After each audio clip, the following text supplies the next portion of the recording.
एक बार जब मैं कलीसिया में प्रचार करने गया तब पादरी की पत्नी ने मुझे पादरी के दफ्तर में बुलाया। जो क्या यहाँ एक स्त्री के लिए प्रार्थना करोगे? मैंने पूछा, किस लिए? हाँ, वह विवाह करना चाहती है और उसे अभी तक कोई पुरुष नहीं मिला है। उसे अंदर आने को कहो। वह अंदर आ गई, सुंदर युवती जिसकी उम्र 30 से अधिक होगी। मैंने उससे पूछा, बहन, कितने दिनों से आप पति के लिए प्रार्थना कर रही हैं? उसने उत्तर दिया, 10 वर्ष से अधिक। 10 वर्ष से भी अधिक समय से आप प्रार्थना कर रही हैं, फिर भी आपकी प्रार्थना क्यों नहीं सुनी गई? मैंने पूछा, आप किस प्रकार के पति के लिए प्रार्थना कर रही हैं? उसने कंधों को हिलाकर कहा, जैसे परमेश्वर की मर्जी। वह तो सब जानता है। यही आपकी गलती है।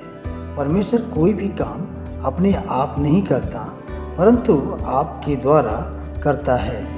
परमेश्वर अनंतकारी स्रोत है, परंतु वह हमारी विनतियों के द्वारा ही काम करता है।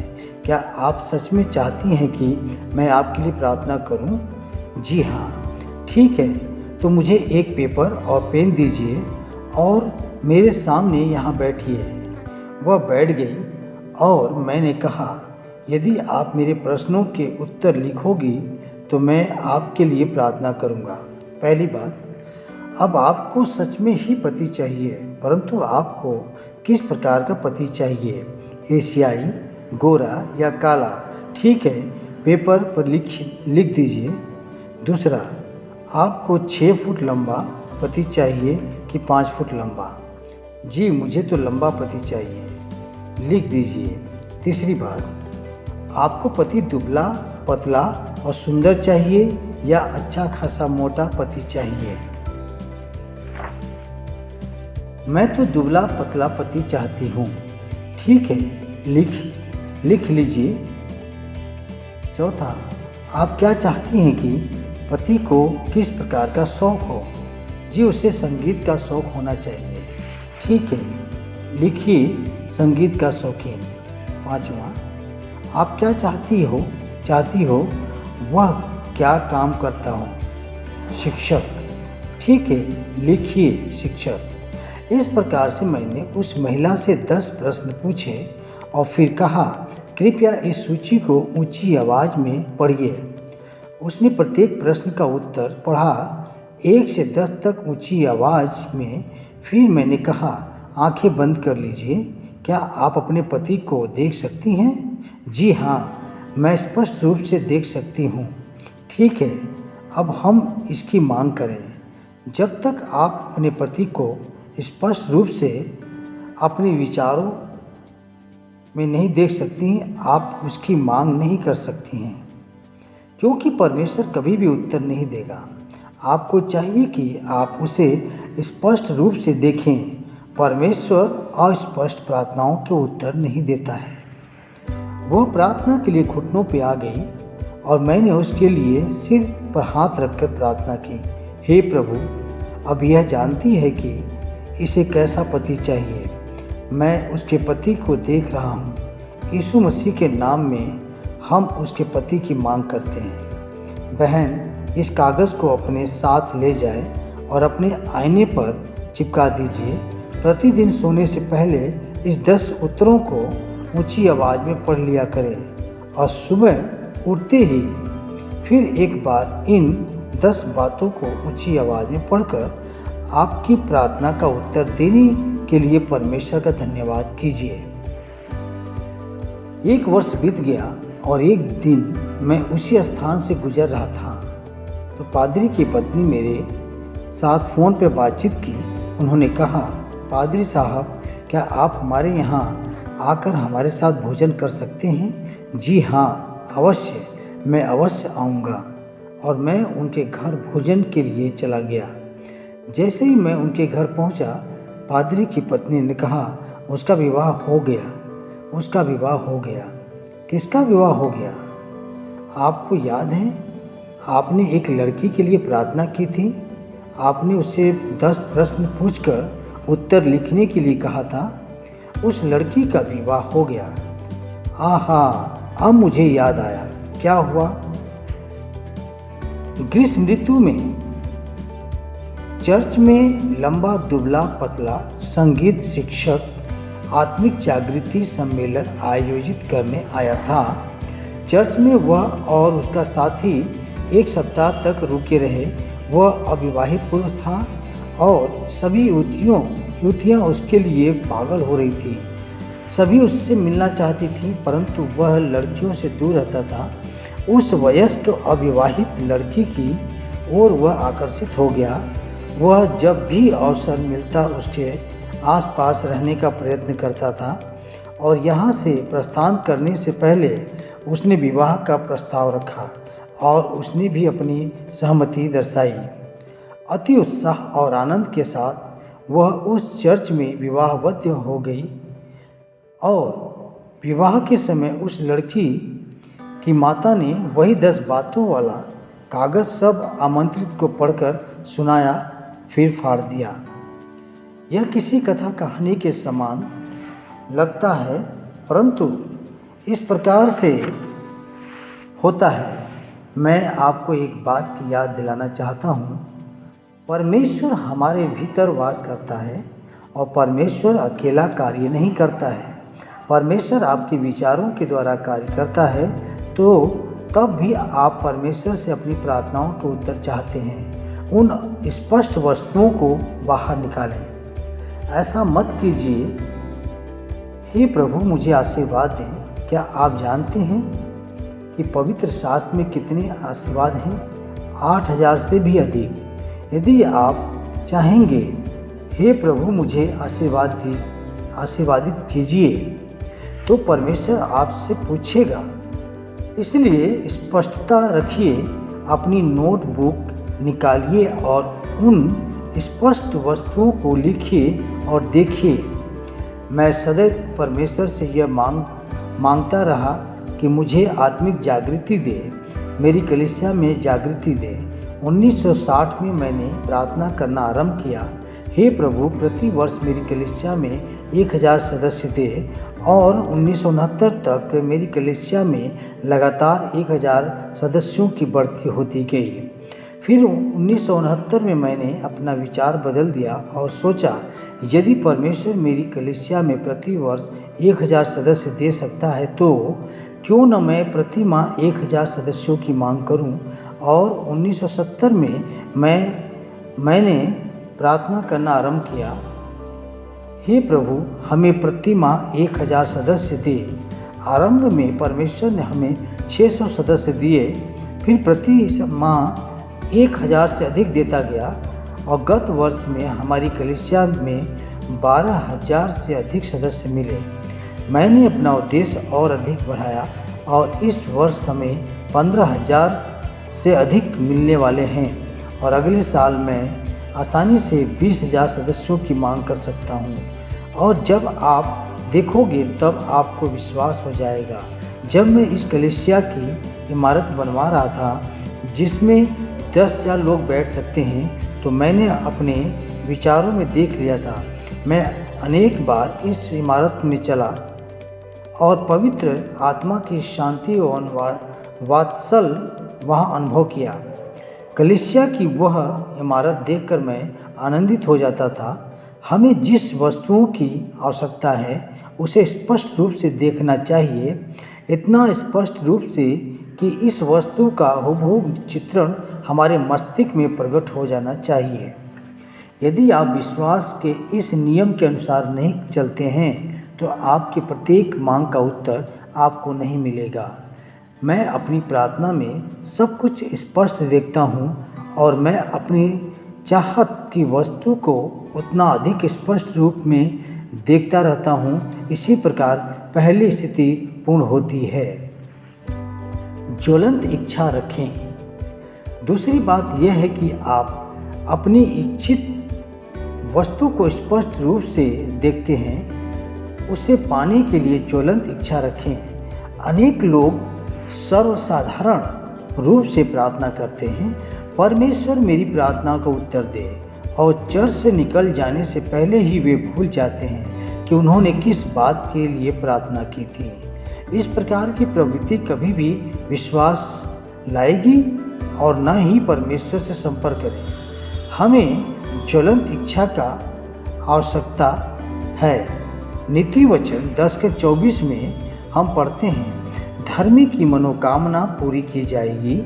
और भजन संहिता 37:4 में लिखा है, यहोवा में मग्न रह और वह तेरे मनोरथों को पूरा करेगा। अपने उद्देश्य के लिए हमारे पास ज्वलंत हृदय होने की आवश्यकता है और हमें लगातार इस बात पर ध्यान देना चाहिए कि हमारा उद्देश्य पूर्ण हुआ या नहीं। 1968 में जब मैंने अपनी सेवकाई को आरंभ किया तब मेरा ज्वलंत हृदय था। मेरी ज्वलंत इच्छा थी कि मैं कोरिया में सबसे बड़ी चर्च इमारत बनाऊं। यह इच्छा मेरे अंदर इतनी अधिक ज्वलंत थी कि सोते उठते बैठते खाते पीते वही इच्छा मेरा जीवन बन गई थी। आपको ज्वलंत इच्छा की आवश्यकता है और यदि आपके अंदर इस प्रकार की ज्वलंत इच्छा नहीं है तो ठहरिए और परमेश्वर से विनती कीजिए कि वह अपनी इच्छा आपके अंदर डाले। हमारी गुनगुनी अवस्था परमेश्वर को नहीं भाती है। वह अति उष्ण स्थिति में कार्य करता है। यदि आपके पास वह तप्त ज्वलंत इच्छा है तो आपको अवश्य उत्तम परिणाम मिलेगा। निश्चितता के लिए प्रार्थना। आपको निश्चयता की आवश्यकता है। सत्य और सत्य सार इस बात के यूनानी मूल शब्द है हुपोस्टेसिस। अंग्रेजी में इसका विश्लेषित अर्थ यह हो सकता है प्रमुख कार्य या कानूनी कागजात।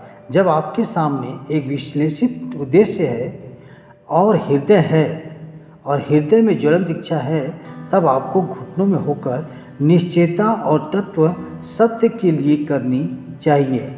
एक बार जब मैं हवाई में प्रचार कर रहा था तो ये जापानी स्त्री मेरे पास आई और उसने पूछा कि निश्चयता प्राप्त होने के लिए मुझे कितने समय तक प्रार्थना करनी चाहिए। मैंने कहा, कभी कभी केवल 1 मिनट में ही आपको निश्चयता प्राप्त होगी और यदि आपके हृदय में शांति निश्चयता है तो आपको अधिक समय प्रार्थना करने की आवश्यकता नहीं है। परंतु मैंने उससे कहा, इस बात को कभी 2 मिनट लगेंगे, कभी 2 घंटे, 2 हफ्ते, 2 महीने या 2 वर्ष, परंतु जितना भी समय लगे आपको निश्चयता प्राप्त होने तक प्रार्थना करनी पड़ेगी। पश्चिमी लोग सदैव समय के अनुसार चलने की समस्या में उलझे रहते हैं। सब कुछ शीघ्र गति है। धीरे धीरे वे परिवार और मित्रों से अपनी सहभागिता खो बैठते हैं और परमेश्वर से भी अपनी संगति यह आवास खो बैठते हैं। उनका सब कुछ तुरंत है, तुरंत तैयार नाश्ता, टीवी, भोजन, तुरंत अन्न के स्टॉल, सब कुछ केवल 5 मिनट में तैयार मिलना है। इसलिए चर्च आने से पहले वे इस प्रकार से प्रार्थना करते हैं, हे प्रभु मुझे उत्तर दे, मेरे पास समय नहीं है, केवल 5 मिनट, और यदि तू उत्तर नहीं दे सकता है तो फिर छोड़ दे। वह परमेश्वर की प्रतीक्षा करने के लिए तैयार नहीं है। इन अमेरिकन लोगों ने अनेक जगहों पर चर्च की इमारतों की मनोरंजन केंद्रों में बदल दिया है। कोरिया में हमने इस प्रकार के मनोरंजन केंद्र समाप्त कर दिए हैं। हम सूचना का समय कम करके परमेश्वर के वचन पर अधिक समय व्यतीत करते हैं। परमेश्वर के वचन के प्रकार के बाद 1-2 विशेष गीत गाए जाते हैं, फिर समाप्ति कर देते हैं। परंतु परमेश्वर के प्रचार को प्रथम स्थान दिया जाता है। अलाबामा के एक चर्च में मुझे शाम की सभा में प्रचार करने के लिए निमंत्रित किया गया था। आराधना ठीक 7 बजे आरंभ हुई। फिर सूचनाएं और पार्श्व संगीत, इन बातों में 2 घंटे बीत गए। इस दौरान मुझे बैठकर नींद आने लगी, थकान भी महसूस करने लगे। पादरी मेरे पास आए और कहने लगे, श्रीमान आज रात केवल 10 मिनट ही बोलिए, आज रात टीवी पर बहुत अच्छा कार्यक्रम प्रसारित होने वाला है, इसलिए मैं चाहता हूं कि आप केवल 10 मिनट ही प्रचार करें। मैं वहां पर कोरिया से बुलाया गया था केवल 10 मिनट बोलने के लिए। इस प्रकार के चर्च में हम परमेश्वर की संपूर्ण आशीष नहीं पा सकते हैं। इस प्रकार के चर्च में परमेश्वर की प्रतीक्षा करने की आवश्यकता है, उसकी स्तुति की और परमेश्वर के वचन का दृढ़ता और गंभीरता से प्रचार करने की आवश्यकता है। इसी के द्वारा विश्वास बढ़ता है और निश्चयता प्राप्त होने तक परमेश्वर की प्रतीक्षा करने की आवश्यकता है। जब हमें चर्च बनवाने के लिए 5 मिलियन की आवश्यकता थी, तब मेरे सामने अति स्पष्ट हृदय था, स्पष्ट उद्देश्य था, ज्वलंत इच्छा थी कि यह 10,000 लोगों के बैठने लायक इमारत बनानी है। परंतु मेरे हृदय में भय था। मैं अस्वस्थ, भयभीत और अनिश्चित था। मैं भयभीत खरगोश के समान था और वह $5 मिलियन मुझे एवरेस्ट पहाड़ के समान लगने लगे। किसी अमीर परदेशी के लिए तो $1 मिलियन बिल्कुल ही थोड़ी रकम हो सकती है, परंतु कोरियन व्यक्ति के लिए तो यही पैसा बहुत मायने रखता है। फिर मैं मृत्युशैया और अंतिम सांस लेने वाले व्यक्ति के समान प्रार्थना करने लगा। मैंने कहा, प्रभु जी, अब तो उन्होंने काम भी आरंभ कर दिया है, परंतु फिर भी मुझ में निश्चयता नहीं है। मैं नहीं जानता कि इतना पैसा कहाँ से आएगा। मैंने यात्रा आरंभ की। 1 महीना बीत गया, फिर मेरे हृदय में शांति और निश्चयता नहीं थी। दूसरा महीना बीत गया। मैं आधी रात में भी प्रार्थना करता रहा। मैं बिस्तर में करवटें बदलकर किनारे तक चला जाता और रोने लगता। मेरी पत्नी ने सोचा कि मैं तो पागल होने जा रहा हूँ, परंतु मैं तो मानसिक रूप से अंधा हो गया था। मैं कुछ भी नहीं सोचता था, शून्य में हो देखकर खड़ा रहता था और उन $5 मिलियन की चिंता करता रहता। इसी प्रकार मैं लगातार 3 महीने तक प्रार्थना करता रहा। एक दिन सुबह मेरी पत्नी ने आवाज़ दी, हनी, नाश्ता तैयार है। मैं अपनी अभ्यासिका से निकलकर खाने की मेज़ में आया और अपनी कुर्सी में बैठने जा ही रहा था, तभी आकाश खुल गया और परमेश्वर की आशीष बहुतायत से मेरे ऊपर उड़ेली गई और यह प्रमुख कार्य सत्य निश्चयता मेरे अंदर आ गई। अचानक मैं अपनी कुर्सी से इस प्रकार उछला जैसे कि बंदूक की गोली चली हो। मैं चिल्लाने लगा, मुझे मिल गए, मुझे मिल गए, मुझे मिल गए। मेरी पत्नी रसोई से दौड़कर बाहर आई। जब मैंने उसकी ओर देखा तो उसका चेहरा सफ़ेद पड़ गया था। वह भयभीत हो गई थी। मुझे पास लेकर उसने कहा, नहीं, आपको क्या हो गया है? आप ठीक तो हैं? बैठ जाओ। मुझे मिल गए हैं, मैंने उत्तर दिया। क्या आपको क्या मिल गया? मुझे $5 मिलियन मिल गए हैं, मैंने उत्तर देते हुए कहा। अब तो आप सच में ही पागल हो गए, बिल्कुल पागल। लेकिन हनी, ये $5 मिलियन तो मेरे अंदर हैं, वह बढ़ रहे हैं। अचानक वह $5 मिलियन मेरे हाथ पर एक गुठली के समान बन गए। मैंने दृढ़ता से प्रार्थना की। मेरा विश्वास बढ़ गया और मैंने उन $5 मिलियन को अपनी मुट्ठी में बंद कर लिया। अब वे मेरे थे। मुझे सत्य मिल गया और आपके पास तत्व है, प्रमुख कार्य और कानूनी कागजात हैं। आप इन चीज़ों को देखते हैं या नहीं? कायदे से वे चीज़ें आपके पास आएंगी, क्योंकि कायदे से वे चीज़ें आपकी हो गई हैं। इसलिए निश्चयता से प्रार्थना करते रहें। इस वर्ष के आरंभ में मैंने प्रार्थना की और परमेश्वर ने मुझे यह निश्चयता दी कि इस वर्ष मेरी कलीसिया में 50,000 अधिक सदस्य जोड़े जाएंगे। मैंने इस बात का दृढ़ता से विश्वास किया। मैंने अपने हृदय में 50,000 सदस्यों को देखा। यह सदस्य मेरे अंदर हैं, वे मेरे अंदर बढ़ रहे हैं और जैसे जैसे यह दृष्टांत मेरे अंदर बढ़ता जा रहा है, वैसे ही वह बाहर भी बढ़ता जा रहा है। यही तो रहस्य है। तत्व निश्चयता मिलने तक प्रार्थना करते रहिए। शास्त्र वचन मुख से बोलिए। चौथी बात, हमें अपने विश्वास का आधार दिखाना चाहिए कि परमेश्वर ने मुर्दों को जिंदा किया अर्थ यह हुआ कि परमेश्वर ने चमत्कार किए। उन चीज़ों को जो नहीं है उनको ऐसा नाम देना जैसे कि वो हैं। इब्राहिम 100 वर्ष का था और सारा 90 वर्ष की। उनका स्पष्ट उद्देश्य था, उनके अंदर पुत्र की चाहत ज्वलंत इच्छा थी और वो 25 वर्ष तक प्रार्थना करते रहे। अंत में परमेश्वर ने उनसे एक प्रतिज्ञा की और जब उन्हें निश्चयता प्राप्त हुई, परमेश्वर ने तुरंत उनके नाम बदल दिए। तू अब्राहम नहीं है पर तू इब्राहिम है, तू राष्ट्र का पिता कहलाएगा और तू अपनी पत्नी को सारे नहीं पुकारना और उसका नाम सारा अर्थात सारा राजकुमारी होगा। इब्राहिम ने परमेश्वर के साथ विवाद किया, हे पिता, लोग हम पर हंसेंगे, हमारे घर में तो कुत्ते का पिल्ला भी नहीं है और तू चाहता है मैं जातियों का पिता कहलाया जाऊं और राजकुमारी। बाप रे, इस तरह इस शहर के सभी लोग हमें पागल कहेंगे। परंतु शायद परमेश्वर ने कहा होगा, यदि तू मेरे साथ मिलकर कुछ करना चाहता है तो मैं कुछ भी कहता हूँ तुझे वैसा ही करना पड़ेगा। जो है ही नहीं और उन वस्तुओं के नाम मैं इस प्रकार लेता हूँ जैसे कि वे हैं। और यदि तू धैर्य के साथ ये नहीं कहता कि जो अभी मेरे पास है वही वास्तव में मेरे पास है, तो तू मेरे साथ काम करने के लायक नहीं है। तो फिर अब्राहम ने अपना नाम बदल दिया।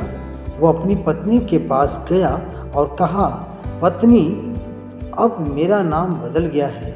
अब मैं एक अब्राम नहीं परंतु इब्राहिम हूँ, अनेक जातियों का पिता, क्योंकि परमेश्वर ने मेरा नाम बदल दिया है। तेरा नाम भी अब सारे नहीं परंतु सारा है। शाम के समय इब्राहिम कहीं दूर घूमने चला गया और सारे ने खाना बनाया और अपने पति को पुकार कर कहा, इब्राहिम, खाना तैयार है। वह आवाज़ पूरे गांव भर में गूंजती रही। गांव के लोग हाथ का काम करते करते रुक गए और शायद उन्होंने आपस में कहा, देखो, वह अपने पति को इब्राहिम बुला रही है। बेचारी सारा 90 वर्ष की हो गई है, पर बच्चे की आस में बैठी हुई है कि वह अपने पति को अनेक जातियों का पिता कहकर पुकार रही है। वह पागल हो गई है। हमें उस पर तरस आता है, परंतु उन्हें दूर से गूंजती हुई आवाज़ सुनाई दी, सारा, मैं आ रहा हूँ।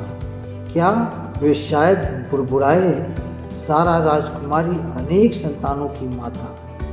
अरे, वह भी इसी तरह पागल हो गया है। वे दोनों पागल हो गए हैं। परंतु इब्राहिम और सारा ने उनकी बातों की ओर ध्यान नहीं दिया। वह तो दूसरों को अनेक जातियों का पिता और राजकुमारी के नाम से ही पुकारते रहे। इस प्रकार दूसरों को पुकारने के द्वारा वे अपनी सहमति दर्शाते रहते थे। उन्हें एक सुंदर बच्चा प्राप्त हुआ, इसहाक अर्थात हास्य। भाइयों और बहनों, क्या आप हास्य देखना चाहते हैं? क्या आप अपने घर में हास्य चाहते हैं? अपने काम और कलीसिया में भी हास्य चाहते हैं? तो विश्वास के नियम का अनुकरण करें, फिर आप अपने जीवन में इसहाक का जन्म होते देखेंगे। चमत्कार अंधेरेपन में संघर्ष करने के लिए होते हैं। आध्यात्मिक क्षेत्र में भी कुछ नियम होते हैं और आपके हृदय में अनंत स्रोत है। परमेश्वर आपके भीतर रहता है, परंतु आपके द्वारा न आते हुए परमेश्वर कुछ नहीं करेगा। महान कार्य करने के लिए परमेश्वर हमारा सहयोग देगा। परमेश्वर न बदलने वाला है, परंतु जब तक व्यक्ति नहीं बदलता, परमेश्वर स्वयं को उस व्यक्ति पर प्रकट नहीं करता है। परमेश्वर ने मूसा और यहोशू का उपयोग किया। अनेक ऐसे महान विश्वासियों का उसने उपयोग किया, परंतु जब ये विश्वासी मृत हो गए और पुराने शास्त्रियों पर हो लिए, तब परमेश्वर ने स्वयं को प्रकट करना रोक दिया। आज परमेश्वर आपके द्वारा प्रकट होना चाहता है। जिस प्रकार वह 2000 वर्ष पूर्व यीशु मसीह के द्वारा प्रकट हुआ था, ठीक उसी तरह वह आज भी सामर्थी है। जितना वह उस समय था वह आज आप पर निर्भर है। मैं बहुत आसानी से यह कह सकता हूँ कि मैं अमेरिका, जर्मनी और टोक्यो में इतनी बड़ी चर्च इमारत बना सकता हूँ कि उसमें लोग बैठ सकें, क्योंकि चर्च की इमारत का दृष्टांत बाहरी रूप से नहीं बनाया जाता है, परंतु वह स्त्री और पुरुष के भीतर होता है। जो कुछ भी आपके हृदय या मन में गर्भित होता है वही वास्तविक रूप में प्रकट होता है। किसी और बात से अधिक अपने हृदय में और मन की ओर ध्यान दीजिए। अपनी प्रार्थनाओं के लिए परमेश्वर का उत्तर किसी दूसरे व्यक्ति के द्वारा मत खोजिए, क्योंकि परमेश्वर का उत्तर आपकी आत्मा में आता है और आपकी आत्मा के द्वारा वह वास्तव में प्रकट होता है। निश्चयता का शब्द कहकर उसे दृढ़ता से अधिकृत कीजिए, क्योंकि आपका शब्द बाहर जाकर उत्पत्ति करता है। परमेश्वर बोला और सारी सृष्टि उत्पन्न हो गई। आपका शब्द एक ऐसी वस्तु है जिसका उपयोग पवित्र आत्मा उत्पत्ति के लिए करता है। तो शब्द दीजिए, यह अत्यंत महत्वपूर्ण बात है। आज कलीसिया आशा देने की थैली खो चुकी है। मसीही केवल भिखारी बनकर रह गए हैं, क्योंकि हम लगातार भीख मांगते आ रहे हैं। लाल समुद्र के किनारे मूसा गिड़गिड़ाया, हे प्रभु हमारी सहायता कर, मिस्री लोग हमारे पीछे आ रहे हैं। परमेश्वर ने मूसा को कहा, मूसा तू मेरे पास क्यों रोता है? आज्ञा कर और यह समुद्र विभाजित हो जाएगा। कुछ ऐसा समय होता है जब आपको आज्ञा भी देनी चाहिए। प्रार्थना के स्थान में आपको प्रार्थना करनी चाहिए, परंतु जब आप युद्ध स्थान में आ जाते हैं तब आपको उत्पत्ति का शब्द देना चाहिए।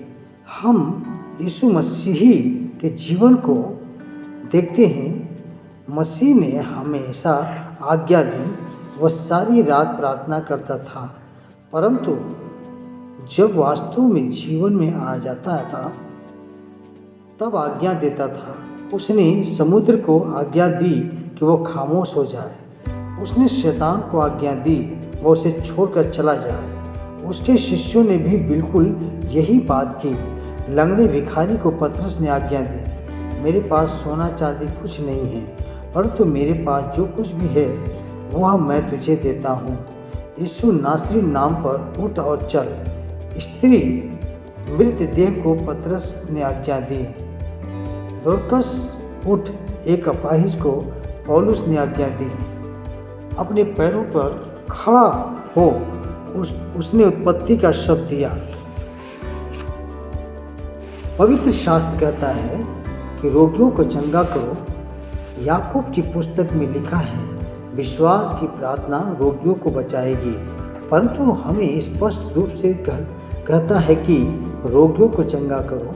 इसलिए मैं अपनी कलीसिया में पवित्र आत्मा के मार्गदर्शन के अनुसार चंगाई देता हूँ।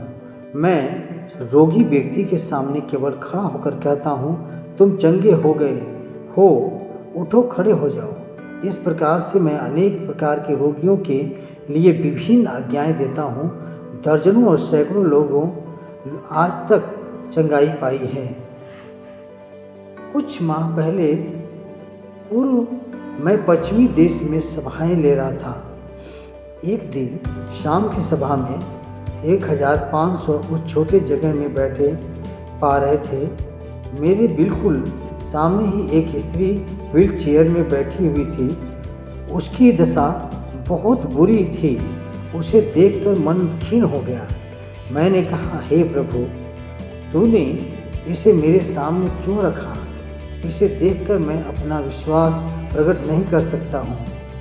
संदेश मैंने उसकी ओर देखने से उस अपने आप को रोका। पवित्र आत्मा ने अचानक मुझसे बातचीत की, नीचे उतरकर जा और उसे उठा। मैंने उत्तर दिया, हे पवित्र आत्मा, क्या तू सच में ही क्या चाहता है कि मैं नीचे जाकर उसे उठाऊं? उसकी दुर्दशा तो देख मैं सोचता हूँ कि स्वयं यीशु मसीह भी नहीं उठाएगा।